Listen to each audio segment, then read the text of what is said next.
그리고 오늘은 추석 연휴 기간, 그래서 이동 인구가 많아서 제가 불의한 정직의 비유를 다음 주일로 미루었습니다. 그리고 오늘 야고보서 4장 11절 12절을 선택했는데, 이 말씀을 선택한 이유는 오래전부터 경험해 왔고 들었고 또 생각해 왔던 것인데, 추석이든 구정이든 명절이 되면 일어나는 가정적인 현상, 사회적인 현상을 염두에 두고 이 말씀을 택했습니다. 평소에는 아무 교류가 없어서 미움도 사랑도 없이 그냥 남처럼 지내다가 명절이 되면 고향이나 이런 데 함께 모여서 서로 음식을 나누고 교제하면서 화기애애하게 지내는 가정들도 있습니다만, 그렇지 못한 가정들이 더 많은 것 같습니다. 그래서 1년 내내 서로 연락도 없이 남처럼 살다가 가족이기 때문에, 친척이기 때문에 명절날 만나서 서로 다투고 싸우는, 겉으로는 싸우지 않더라도 속으로 미움을 엄청나게 증폭시키고 돌아가는, 뉴스를 보면 어떤 경우에는 가족끼리 서로 칼부림을 해서 살인사건까지 일어나는 그런 비극들이 일어나죠. 평소에도 일어나지만은 명절 때, 명절 이후에, 특별히 이혼율을 보면 명절 이후에 이혼율이 올라가는 그런 현상도 있습니다. 아마 그것은 명절 때문이 직접적인 원인은 아닐 것으로 생각되어지는데, 평소 누적되어 왔던 그런 부부 간의 갈등이 명절날 특별히 시댁과 친정이 비교되어지죠. 그래서 폭발해서 명절 뒤에 이혼을 하는 이런 상황들을 보면서, 이게 세상 사람들의 일만 아닙니다. 그리스도인들에게도 거의 차이 없이 동일하게 일어나고 있는 일이죠. 그래서 우리는 추석 연휴 기간을 지나면서 우리도, 우리의 가정도, 우리의 교회도 이럴 수 있다라고 하는 도전 앞에 서서 오늘 주신 말씀을 살피면서 우리의 가정과 우리의 교회를 돌아보며 제목대로 피차 비방하지 말라. 오히려 이것이 아니라 피차 서로 칭찬하며 세워주며 용기를 주는 그런 가족, 그런 가정, 그런 교회 되기를 원하면서 오늘 이 말씀을 함께 보기를 원합니다. 교회 공동체도 그렇고 또 가족 공동체도 그렇고, 이 가정 공동체, 믿음 공동체, 공동체라고 하는 것은 서로 사랑으로 묶여있는 그런 한 몸입니다. 그렇죠?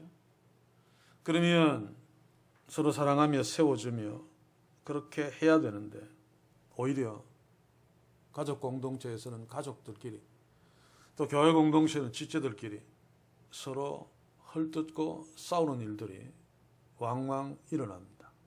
참 슬프게도. 자, 그런데 이런 일들은 은혜 넘쳤던 오순절 이후에 초대교회, 우리가 보려는 야고보 교회는 1세기 말쯤 2세기 초까지도 볼 수 있겠죠. 이런 초대교회에서도 은혜가 넘쳐야 되는데, 사랑이 넘쳐야 되는데 동일하게 지체들 간에 서로 헐뜯고 싸우는 일들이 일어났었습니다. 오늘 우리가 보려는 야고보의 교회도 마찬가지지만 로마 교회에서도 그랬습니다. 로마서 1장 29절 30절 한번 봅시다. 보시면 곧 불의, 추악, 탐욕, 악의가 가득한 자요, 시기, 살인, 분쟁, 사기, 악독이 가득한 자요, 수근수근하는 자요. 제가 이것을 얘기하려고, 비방하는 자요. 로마 교회에도 서로 수근수근하면서 뒤에서 또 서로 비방하는 이런 일들이 있었죠. 그래서 바울이 로마서를 쓰면서 이런 부분들을 지적하고 있는데, 32절에 가서 보시면 이 문제가 로마 교회에서 심각했음을 알 수 있습니다. 저희가 이 같은 일을 행하는 자는 사형에 해당한다고 하나님의 정하심을 알고도 자기들만 행할 뿐 아니라 또한 그 일을 행하는 자를 옳다 하느니라. 그런데 그 당시나 지금이나 그런 것 같습니다. 대체로 교회를 어지럽히고 뒤에서 수근거리고 남을 비방하는 자들이 그룹을 지어서 자기들이 하는 일이 옳고 잘났다라고 큰 소리 치면서 교회를 마음대로 좌지우지하는, 아마 로마 교회에도 그런 자들이 있었던 것 같습니다. 그런데 이런 문제는 고린도 교회에도 있었습니다. 고린도후서 12장 20절을 한번 봅시다. 내가 갈 때에 너희를 나의 원하는 것과 같이 보지 못하고 또 내가 너희에게 너희의 원치 않은 것과 같이 보일까 두려워하며 또 다툼과 시기와 분냉과 당짓는 것과 중상함과 수근수근하는 것과 거만함과 어지러운 것이 있을까 두려워하고 있다는 거죠. 고린도 교회에서도 여러 가지 죄악상들 중에 특별히 중상함, 비방이죠.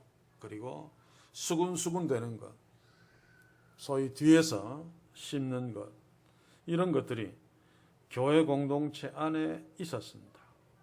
어쩌면 이것이 인간의 한계라고 생각되어지는데, 그러나 그럼에도 불구하고 교회 공동체는 그러지 말아야 된다. 왜냐하면 하나님이 다스리는 공동체, 예수께서 생명을 내어주시고 하나님의 자녀 삼으시고 믿음의 가정으로 가족들을 묶어주셨는데 수군대고 중상하고 비방하는 일들은 없어야 마땅한데 있단 말입니다.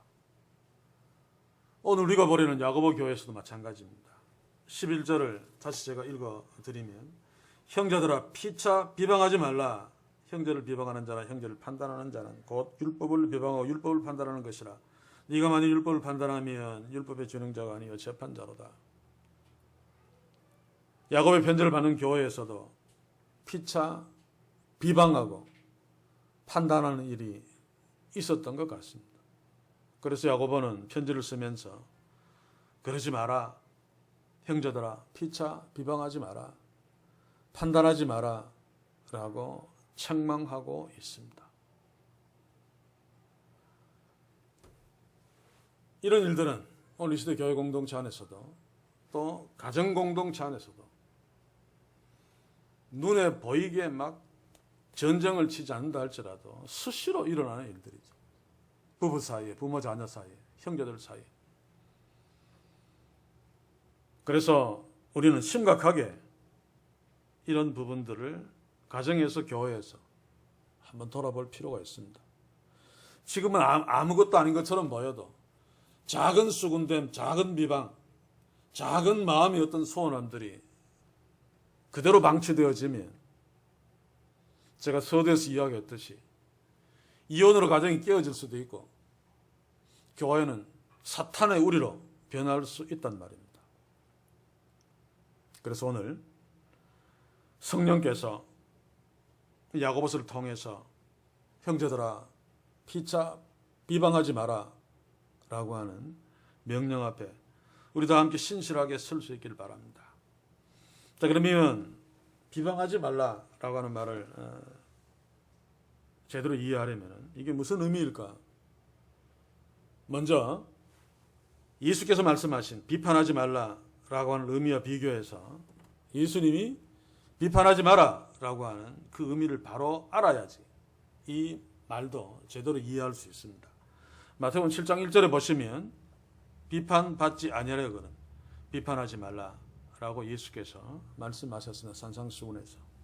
자, 그런데 많은 사람들이 이 말씀을 가지고 모든 비판을 싸잡아서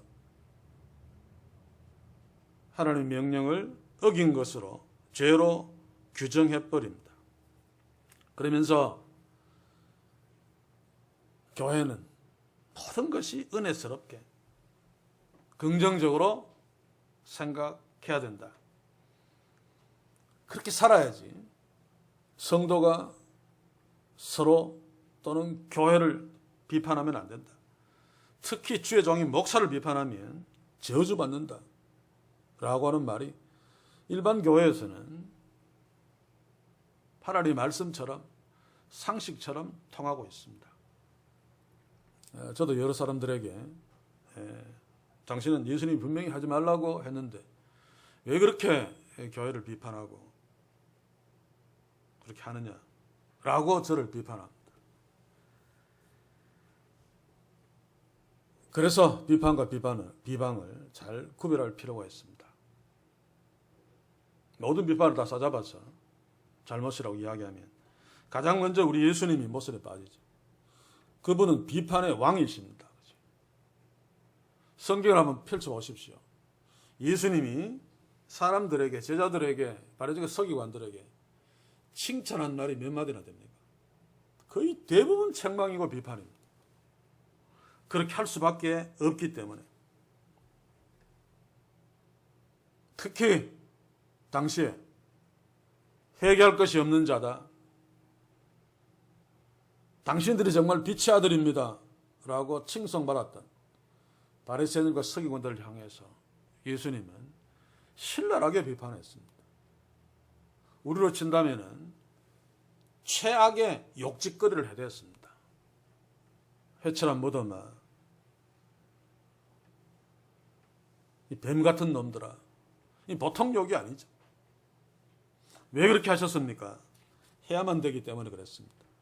그런데 예수님이 비판을 받지 아니하려거든 비판하지 말라라고 하는 이 비판하지 말라는 쉽게 이해하려면은 이 비판하다가 재판 용어인데 너희들 재판받지 않으려거든 재판하지 마라. 심판받지 아니하거든 심판받지 마라. 그래서 재판이나 심판으로 번역하는 것이 훨씬 더 원문에 가깝습니다. 재판받지 아니하려거든 하나님께 너희들이 심판받지 아니하려거든 너희들이 하나님 자리에서 다른 사람들을 심판하지 마라 그 말입니다.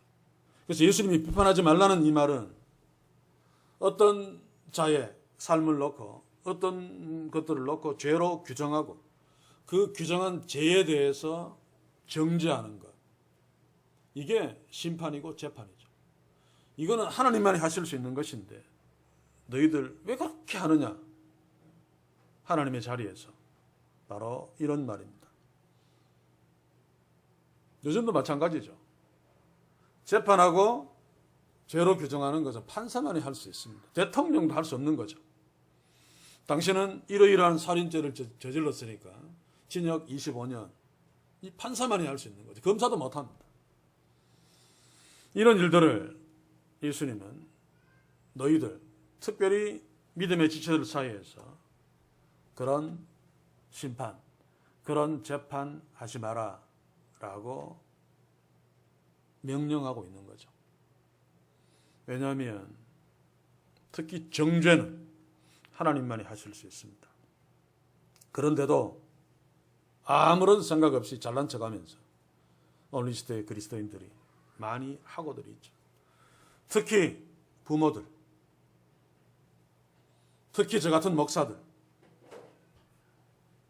저도 돌이켜보면 나도 모르게 이런 짓들을 해왔고 또 앞으로도 하게 될 것 같습니다. 그래서 더 경계하면서 이 말씀 앞에 서야 되죠. 자주 듣고 우리가 자주 하는 말 아닙니까? 저놈은 죽어도 안 돼.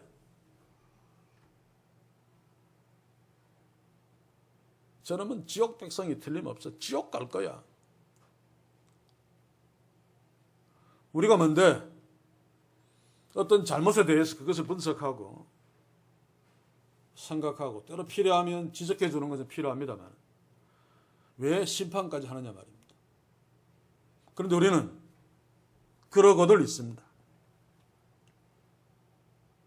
이런 것들은 하지 말아야 됩니다. 그러나 그럼에도 불구하고 건강한 심판, 비판. 예수님이 하나님의 법에 어긋난 자들을 지적한 것처럼 이런 비판은 반드시 해야 됩니다. 세상 사람들이 하는 것이 아니라 교회가 그리스도인들이 그런 사명을 갖고 있죠. 제가 자주 이야기합니다만 1970년, 80년 독재 시대에 정의가 무너지고 개판된 이유가 뭡니까? 건강한 비판 기능을 그 시대에 사회가 잃어버렸기 때문입니다. 물론 독재자들의 의도도 있습니다. 독재를 제대로 하려면 독재자들 가장 먼저 무엇을 합니까? 언론부터 장악합니다. 오늘 이 시대에 정치하는 사람들 정권 바뀌고 정권 잡으면 가장 먼저 언론부터 장악하려고 애쓰죠. 그래야지 마음대로 할 수 있으니까. 그래야지 비판 기능을 마비시킬 수 있으니까 그렇습니다. 일견 세상 나라는 이해가 갑니다. 그러나 독재자가 언론들을 장악하고 언론의 비판 기능을 마비시켜버린다 할지라도 그 시대의 교회는 하나님의 말씀으로, 하나님의 공의로 세상을, 정권을 비판할 수 있어야 되죠. 그런데 불행하게도 하나님이 한국교회에 주신 특별한 기회를 한국교회는 놓쳐버렸습니다. 비판은커녕 아부하기에 바빴죠. 그래서 제가 설교하면서 이상하다. 70대, 80년대 그 독재 시대에 교회는 하나님의 정의를 그들에게 선포하고 지적함으로 교회가 쭈그러들고 감옥 가야 되는데 그때 교회가 훨씬 더 커져버리고 훨씬 더 부자가 되었다. 이게 웬일인가? 이유는 간단합니다. 하나님의 공의를 무너뜨리고 불의를 행하는 독재 정권에 아부하면서 신여 노릇했기 때문이죠. 그래서 이제라도 그런 것들을 다 버려야 됩니다. 이건 축복이 아닙니다. 그렇죠? 그런데 이 시대 교회들은 이제라도 새로 시작해야 됩니다.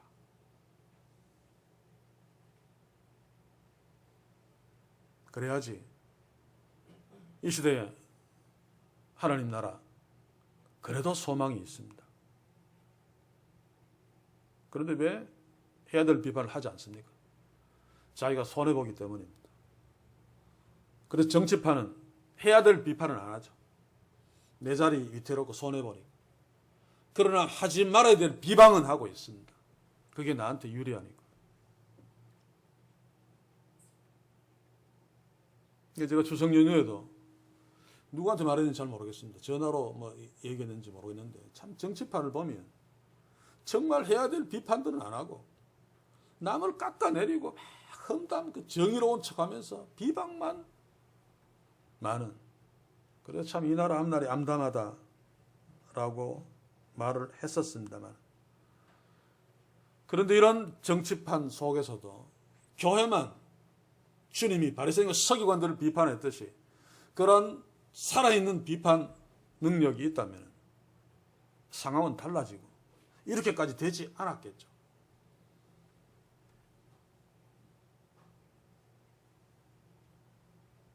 그래서 우리는 타락한 이 시대를 하나님의 도구로, 하나님의 이름으로, 하나님의 말씀으로 바르게 비판할 수 있는 그런 능력들을 길러야 됩니다. 내일 아마 우리 큐티 본문이 되겠죠. 정확하게 잘 모르겠는데 에베소서 5장 11절 보시면 너희는 열매 없는 어두움의 일에 참여하지 말고 도리어 책망하라. 이게 뭡니까? 어두움의 일을 책망하라. 어두움의 일은 비판해야, 책망해야 됩니다. 이 죄악된 일이죠. 그래야지 어두움의 일에 속해 있는 자들에게 한갓 희망이 생길 수 있습니다. 그래서 바로 뒷절 13절을 보시면 에베소 5장 13절 그러나 책망받은 모든 것이 빛으로 나타나니 나타나지는 것마다 빛이니라. 어둠의 일들을 책망해야지 어둠에 있는 자들이 빛으로 나타날 확률이 있습니다. 다윗의 경우가 바로 그거죠. 나단이 다윗에게 가서 다윗을 한 다른 이야기로 했습니다만 죽을 각오를 하고 하는 것입니다. 한 나라의 최고의 권력자의 가장 아픈 숨기려고 하는 그 죄를 지적한다는 것이 그 다윗왕을 비판한다는 것이 생명을 내어놓지 않고는 불가능하죠. 나단이 생명을 내어놓은 그런 비판을 다윗에게 하지 않았으면 다윗은 망하고 말았을 것입니다. 자, 그런데 제가 오늘 말씀드리려고 하는 것은 이것 말고 정말 해야 될 비판을 하지 않으면서 하지 말아야 될 비방을 정의로운 척하면서 하는 것. 이거 오늘 11절 12절에서 우리에게 특히 가정에서 교회 공동체에서 형제들에게 하지 마라 라고 말하고 있죠. 그러면 우리가 하지 말아야 될 비방하다, 이게 무슨 뜻인가? 헬라 원문대로 그냥 문자적인 의미는 대항하여 말하다. 보통 험담하다, 폄하해서 말하다, 깎아내려서 말하다, 이런 뜻으로 사용되어지죠. 더 쉽게 이야기하면 실제보다 더 나쁘게 말하는 것, 이게 바로 비방입니다. 자, 그런데 이런 단어가 일반적으로 사용되어지는 그 상황은 현재 그곳에 없는 사람을 중상하고 그곳에 없기 때문에 자기를 비판하는 그 비판에 대해서 변호할 수 없는 그런 어떤 상황을 놓고 얘기하는 것. 야고보 선생이 지금 비방하지 말라는 것은 여기에 초점이 맞추어져 있습니다. 그 대부분 그렇잖아요. 면전에서는 잘 얘기 못 하잖아요. 없는 데서 자기들끼리 모여 수군대면서 어떤 사람을 비방하죠. 그래서 틴델, 영어 번역자이기도 하고 성경을 주석한 자이기도 하고 또 성경을 영어로 번역한 자이기도 하죠. 이분은 바로 이 비방하지 말라, 비방하다 이 단어를 영어로 백바이트로 번역했습니다. 바이트는 뭡니까? 무는 거죠. 특히 개가 그 백은 뒤에서 무는 것. 이 백바이트는 헐뜯다라고 하는 의미인데 바로 이 비방하다라고 하는 의미입니다. 자, 그런데 저는 이 말씀을 준비하면서 내가 잘하는 것 중에 하나가 바로 이 비방이구나 라는 생각을 지울 수 없었습니다.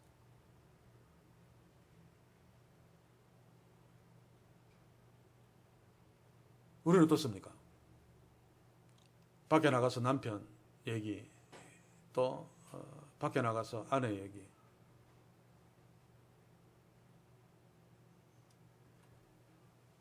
있는 약점만 가지고 얘기해도 안 되는데 얘기하다 보면 자꾸 부풀려지고 또 심해지고 그렇잖아요.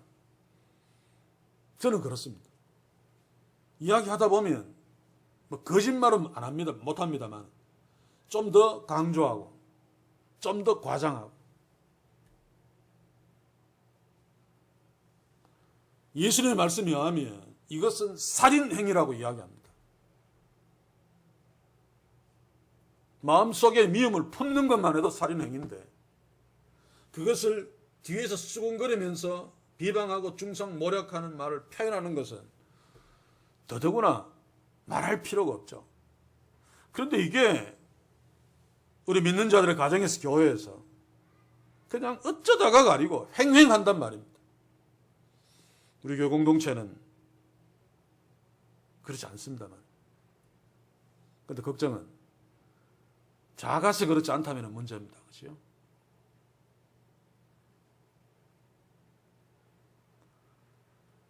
주님의 사랑이 넘쳐서 그렇지 않아야 되죠. 사랑하는 성도 여러분, 우리의 가정에서 또 교회 공동체에서 비방하는 이런 일들이 일체 없는 척하고 있기를 소원합니다. 그러려면 생각을 바꿔야 되죠. 그러려면 주의 말씀 앞에 날마다 서야 됩니다. 우리는 부패한 죄의 본성을 갖고 있기 때문에 우리의 특기는 남한테 칭찬하는 말, 사랑하는 말, 세워주는 말보다 남을 깎아내리고 비방하고 헐뜯는 말을 훨씬 더 잘하는 그런데 천재인 존재가 우리들입니다.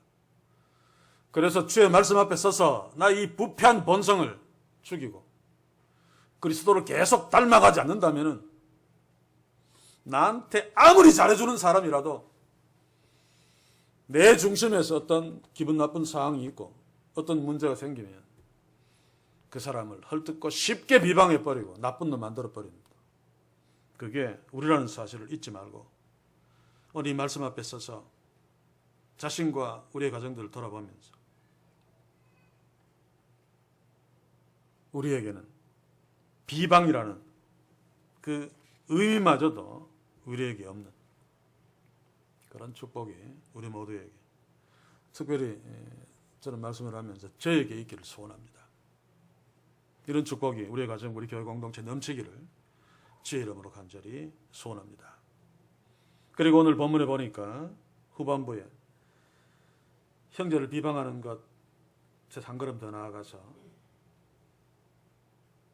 형제를 판단하는 자는 판단하지 마라. 그래서 제가 앞에서 예수님이 비판하지 말라라고 했을 때 그 단어의 의미와 똑같습니다. 심판하지 마라, 재판하지 마라 라고 하는 말이죠. 이 부분은 믿음이 좋은 사람이, 믿음이 좋다고 생각하는, 내가 예수 잘 믿다고 생각하는, 또 잘 믿고 싶어 하는 사람들이 잘 빠지는 함정입니다. 그래서 서두에 제가 부모들이, 목사들이 이런 함정이 잘 빠진다.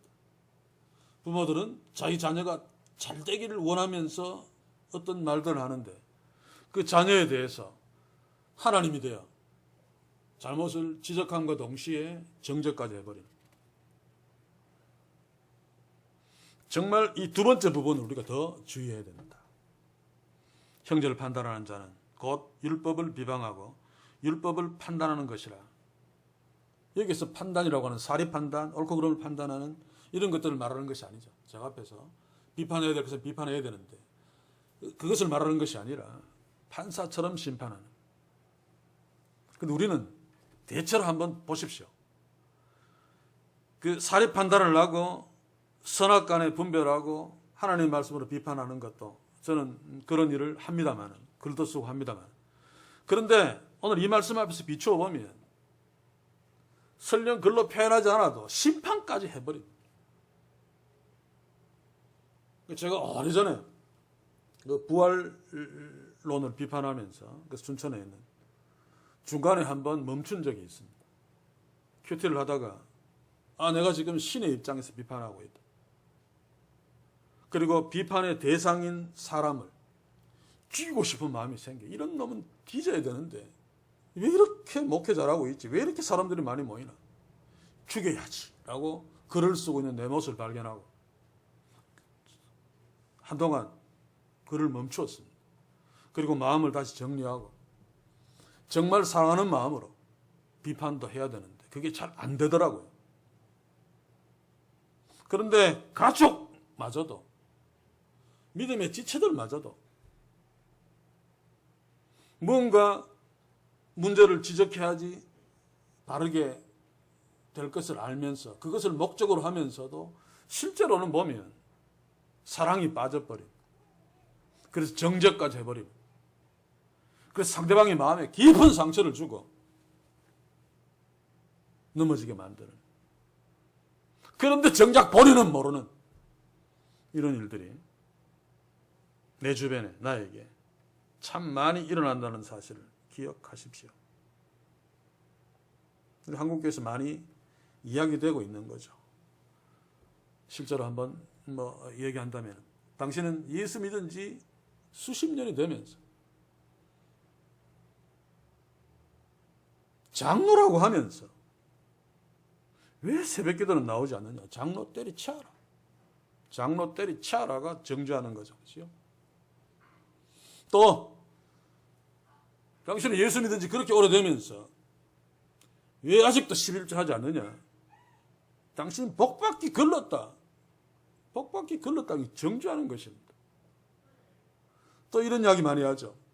당신은 오랫동안 신앙생활을 하면서 권사하면서 다른 사람들한테는 잘 믿다고 그러면서 너가 한편 하나 전도 못하는 게 너 그 자녀들 교회 안 다니고 꼬라지가 그런데 네가 무슨 뭐 돌아다니면서 전도하고 뭐 그러고 권사 노릇하느냐. 네 새끼나 잘해라. 이런 이야기들 앞에서는 안 합니다. 그런데 뒤에서 백바이트 많이들 하고 있죠. 그런데 그 말들이 본인들에게 들려지게 됩니다. 그것은 고문이고 살인입니다. 그렇죠? 왜 우리가 이런 판단을 하지 말아야 되는가 하면 하나님이 아니기 때문인데, 그 말은 무슨 말인가 하면 하나님은 모든 사정을 다 아십니다. 그 마음속까지 아시죠. 근데 우리는 껍데기만 보게 됩니다. 속을 모릅니다. 진짜를 모릅니다. 그러면서도 잘난 척하면서 신앙 좋은 척하면서 비판한단 말입니다. 정죄한단 말입니다. 만약에 새벽 기도를 안 나오는 장로님이 사람들의 그 책망 때문에 새벽 기도를 나왔습니다. 근데 그 사람은 체질상 새벽에 잠 안 자면 정신이 멍한 사람 실제로 있었습니다. 사실 저도 경험했었는데 억지로 새벽 기도 나와서 그날 운전하다가 크게 교통사고가 나서 중상을 입었습니다. 그런 장로님의 어떤 신체적인 체질을 모르면서 새벽기도 안 나오는 장로가 어디 있나. 얼마나 무서운 죄입니까? 그리고 저 사람은 수십 년 예수 믿는 11조 안 한다. 그분의 가슴은 얼마나 아프겠습니까? 내가 11조 하다가 우리 남편한테 들켜버리면 나는 교회도 못 나오고 가정이 완전 박살난다. 그런 상황이면 11조 안 하는 게 맞죠. 11조에 목숨 걸어 가정 깨뜨리고 자기는 교회도 못 나오고, 그런데도 그런 비판을 하면서 그런 비방을 하면서 정죄한다면 이거 얼마나 무서운 죄입니까? 특별히 하지 말아야 될 것이 남편도 전도 못하는 게 자식들, 이거는 하나님의 주권을 인정하지 않는 불신앙입니다. 어떻게 내가 소원한다고 내 마음대로 남편을 전도하고 예수 믿게 할 수 있습니까? 그렇게 되면 하나님께 정말로 감사해야 될 일이지만 그것은 하나님의 영역이죠. 그런데도 그렇게 이야기하는 것은 본인이 얼마나 나쁜 죄를 짓고 있는지 알아야 됩니다. 그런데도 그따위 소리를 많이 하죠. 그래서 어느 교회는 보면 정말 신실한 분인데 권사투표를 했는데 안 나왔어요. 교인들이 수군대면서 제 자식 새끼들 저 모양인데 권사되면 우리 교회 쪽팔린다. 그래서 표를 안 줬다고 하는, 참 답답한 일이 아닐 수 없습니다. 그런데 이런 부분들이 우리일 수 있습니다. 우리는 한계가 있죠. 그래서 그 사람의 사정을 속속들이 알지 못합니다. 제가 어느 책에서 읽은 내용인데 기억이 잘 상세하게는 안 납니다만, 1차 대전 당시인지 남북 전쟁 당시인지 모르겠습니다만 열차 안에서 한 남자가 애를 안고 있는데 애가 막 빽빽 웁니다. 막 그 환경이 안 좋으니까. 다른 사람들도 막 피난 간다고 막 피곤해 있는데 막 애가 빽빽 우니까 막 화를 내서 막 그 남자에게 막 욕하면서 애 엄마는 어디 두고 당신이 그 애 잘 보지도 못하면서 그래서 그 빽빽 울어서 우리 힘들게 만드느냐. 그러자 이 남편이 눈물을 뚝뚝 흘리면서 죄송합니다. 이번 난리통에 애 엄마가 죽어서 지금 고향에 묻으려고 차 뒤 짐칸에 애 엄마 관이 있습니다. 그러니까 모든 자들이 숙연해지더래요. 우리가 저 사람 정말 잘못했어, 나쁜 놈이야, 어떻게 해야 돼? 라고 정죄하는 것이, 비방하는 것이 이런 상황일 수 있단 말입니다. 그래서 오늘 성경은 피차 비방하지 마라 라고 말하고 있습니다. 자, 그런데 비방하지 말아야 될 가장 중요한 이유는 형제고 가족이기 때문입니다. 그래서 야고보는 형제들아 피차 비방하지 마라. 너희들은 형제가 아니냐. 너희들은 가족이 아니냐. 네가 비방하는 자는 네 남편이 아니냐. 네 아내가 아니냐. 네 자녀가 아니냐. 네 부모가 아니냐. 네 믿음의 지체가 아니냐. 생각해 보십시오. 자기의 가족을 어떻게 고문하고 살인할 수 있겠습니까? 그런데 우리는 한단 말이죠. 야고보 교회도 마찬가지였습니다. 그래서 야고보는 그 교회를 향해서 형제들아 라고 먼저 부르고 피차 비방하지 마라 라고 말하고 있습니다. 그리고 계속 보시면 형제를 비방하는 자나 형제를 판단하는 자는 곧 율법을 비방하고 율법을 판단하는 것이라. 율법이 우리에게 뭐라고 합니까? 내 이웃을 내 몸과 사랑하라. 그런데 우리가 비방하고 있는 믿음의 지체들은, 나의 가족들은 이웃 정도가 아니라 내 몸입니다. 그렇죠? 그런데 무슨 예수 잘 믿는 사람들입니까? 무슨 비판할 자격이 있습니까? 주께서 가장 중요하게 명령하신 내 이웃을 내 몸과 사랑하라. 이것도 못하면서, 그래서 바로 율법을 비방하고 율법을 판단하는 것이나 마찬가지다 그 말입니다. 비방은, 그리고 내가 심판하고 재판하는 것은 하나님을 비방하고 하나님을 판단하는 것입니다. 왜입니까? 우리의 형제는 하나님이 그 아들을 십자가에 내어주심으로 자녀 삼으시고 형제, 가족 삼아주신 분인데, 그렇게 하신 분의 자녀를 비방하는 것은 그분을 비방하는 거죠. 그리고 그분의 가슴에 못을 박는 것입니다. 자녀 욕하면 부모가 가장 가슴 아픕니다. 자녀끼리 싸우면 부모가 가장 가슴 아픕니다. 제가 어릴 때 그런 생각이 나요. 우리 부모님들이 다른 분하고 뭐 얘기하다가 자기 자녀 자랑할 때 가장 먼저 하는 것이, 우리 애들은 지금까지 한 번도 싸운 적이 없어요. 물론 부모고 보지 않는 데서 몇 번 싸운 적은 있습니다만 거의 다투지 않았죠. 그게 가장 큰 자랑이에요. 우리 애 공부 잘해요가 아니고, 전교에서 1등해요가 아니고, 형제간에 우애가 참 좋다. 하나님도 마찬가지입니다. 그래서 계속해서 성경은 하나하나 사랑, 교회 키워라, 수천억짜리 건물 만들어라, 수십만 명 모아라, 이런 이야기는 성경에 전혀 없지만 사랑해라, 섬겨라, 세워라는 수도 없이 반복되어지죠. 비방하지 말아라고 하는 것도 뒤집어 이야기하면 사랑해라, 하나 되어라, 섬겨라, 세워라 라고 하는 말입니다. 다른 성도 여러분, 그래서 성경은 너희들은 율법을 지켜야 되는 자지, 준행해야 되는 자지, 율법을 가지고 사람을 재판하는 자가 아니다 라고 분명하게 야고보는 야고보 교회에게 지적하고 선을 긋고 있습니다. 예수님 당시에도 보시면 가난한 여자를 데리고 와서 돌로 칠까요 말까요? 예수님이 죄 없는 자가 돌로 치라 그랬죠.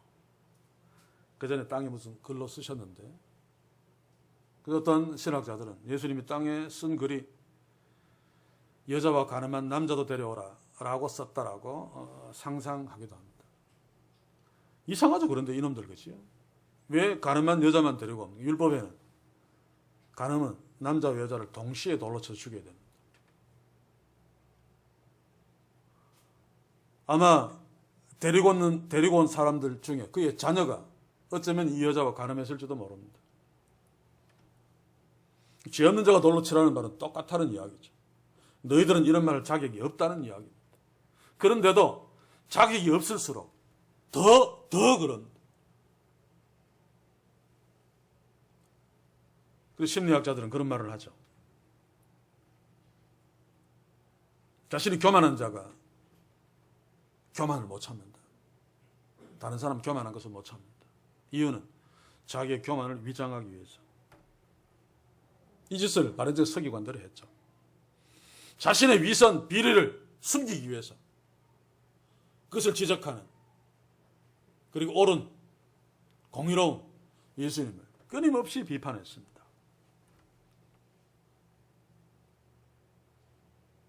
사랑하는 성도 여러분,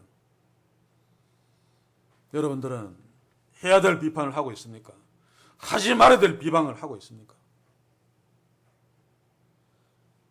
그것이 피를 나눈 가족에게, 하나님이 피 주고 사신 교회 공동체 믿음의 지체들에게 혹 그러고 있다면, 혹 그랬다면 정말 가슴을 치고 후회하며 회개하며 돌아봐야 될 일들입니다. 사랑하는 성도 여러분, 우리가 이렇게 비방한다는 것은 결국 하나님이 없다는 뜻입니다. 왜냐하면 오늘 보시면 입법자와 재판자는 오직 하나의 신이 능히 구원을 하시기도 하시고 멸하게 하시느니라. 너는 누구 관대 네 이웃을 판단하느냐? 네가 하나님이냐? 라고 말하는 거죠. 그 말은 하나님이 없는 자가 이런 비방을 하고 판단을 한다는 것입니다. 하나님이 없으니까 자기 자신이 하나님의 자리에 앉아있죠. 그래서 하나님이 없는 교회, 그 자리에 목사가 앉아있는 교회, 그 자리에 어떤 장로가 앉아있는 교회, 그 장로, 그 목사는 신이 되어서 마음대로 비판하고 마음대로 정죄합니다. 저는 기독교 방송에 실제로 봤습니다. 오래전에. 그리고 제가 설교할 때 한번 했습니다만, 나를 비방하는 자들 10년 내로 다 암 걸려서 죽더라. 이따위 소리를 강단에서 수만 명이 모여있는, 그런데도 그 밑에 앉아가지고 그 소리를 듣고 아멘하는 인간들, 정말 가슴이 아픕니다. 왜 그렇습니까? 그놈의 교회는 하나님이 없기 때문입니다. 하나님의 자리에 인간이 앉아있기 때문에 그런 거죠. 그것은 개인적으로, 가정적으로, 작은 교회 공동체라도 다르지 않습니다. 사랑하는 성도 여러분, 하나님 되고 싶은 것, 그게 인간 내면 깊숙이 잠재기 속에 있는 가장 강렬한 죄의 욕망입니다. 아담이 한 것이죠. 모든 범죄는 여기서부터 출발되어집니다. 신이 되고 싶어.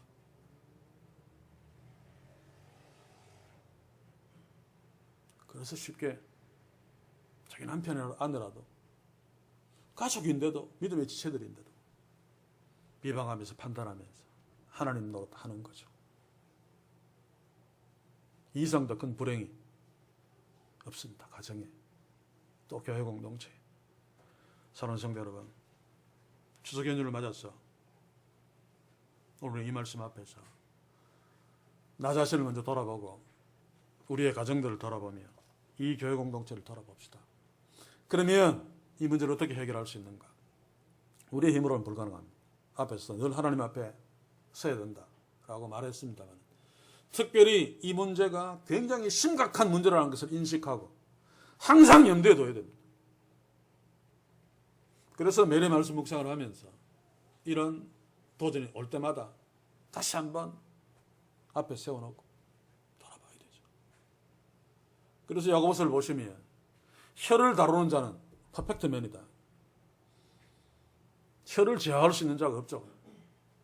그러나 그런 지적들을 한 것은 그게 가장 심각한 문제니까 제어하도록 애써라. 하나님께 구하는 수밖에 없습니다. 그런데 그런 문제를 내가 인식하지 못하면 구하지 않습니다. 그래서 오늘 말씀을 마치면서 이사야서 50장 4절이 당분간, 아니 때로는 지속적으로 나한테, 우리 가정, 우리 교회 공동체에 내가 그런 문제의 원인이 되고 있고 그런 사실을 발견한다면 그런 문제가 해결될 때까지, 그것과 싸워서 이길 때까지 이사야서 50장 4절 말씀이 우리의 기도가 되기를 원하면서 마지막으로 이 말씀을 함께 읽으면서 오늘 말씀을 마치기를 원합니다. 이사야서 50장 4절입니다. 함께 같이 읽겠습니다. 시작.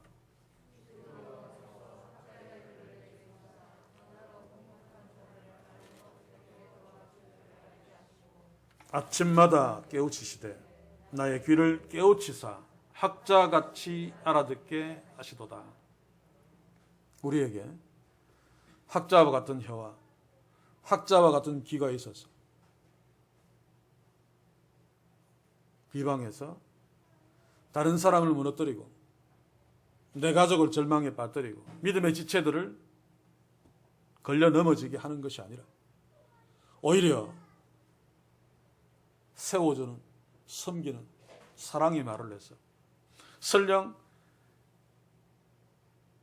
내일 내가 죽어야지 라고 하는 그렇게 생각했던 사람이 있다 할지라도 내가 전하는 사랑의 말 한마디로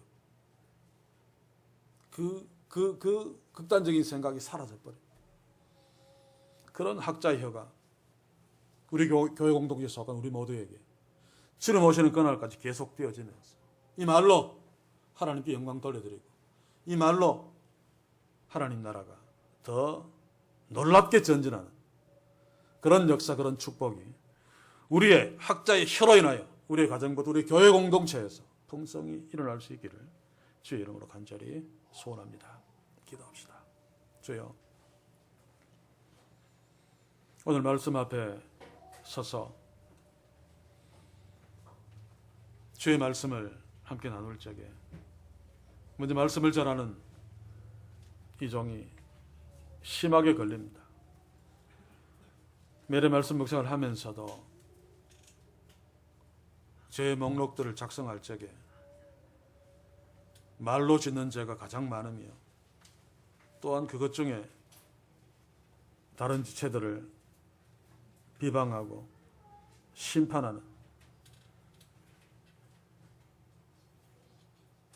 그런 잘못이 이 종에게도 가장 많습니다. 그러나 그럼에도 불구하고 오늘 이 말씀 앞에 서서 주의 성령의 도우심으로 이 죄와 하나님이 되고 싶은 그 죄된 마음과 싸워서 이겨낼 수 있도록 도와주옵소서.